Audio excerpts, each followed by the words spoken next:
Hello, my name is Joseph Hill, and this is the reading response for assignment 021, Culturally Responsive Pedagogy. First question is to define what culturally responsive pedagogy is.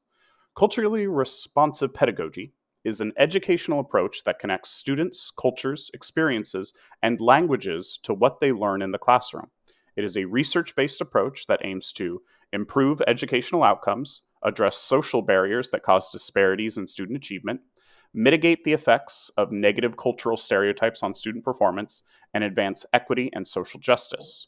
Culturally responsive learning can manifest in a number of ways, including building on students' individual and cultural experiences and prior knowledge, sometimes known as background knowledge, using explicit instruction to help students learn, practice, and apply new skills, and allowing students to choose between activities and assessments that let them showcase their values and strengths and experiences. This comes with some challenges for teachers, to be sure. Implicit bias can get in the way of a healthy student-teacher relationships.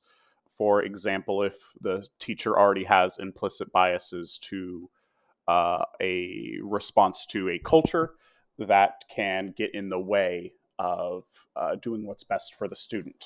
Also, uh, combating personal bias as well for learning in certain ways. We need to be flexible to teach students in a variety of ways. What one student learns is not best for the other. And that actually connects back to our universally designed learning. I noticed that the universally designed learning and culturally responsive pedagogy kind of go hand in hand.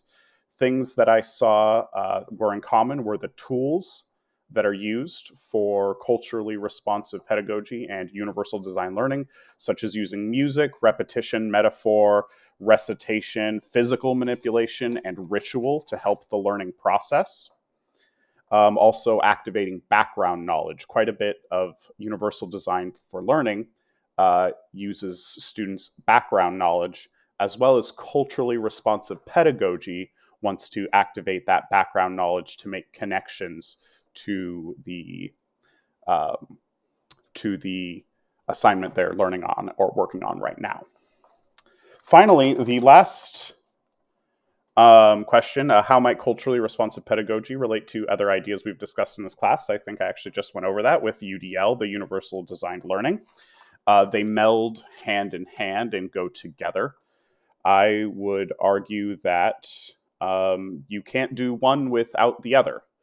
Um, in my classrooms, I intend to use universal designed learning to help kids find where they want to be placed within theater.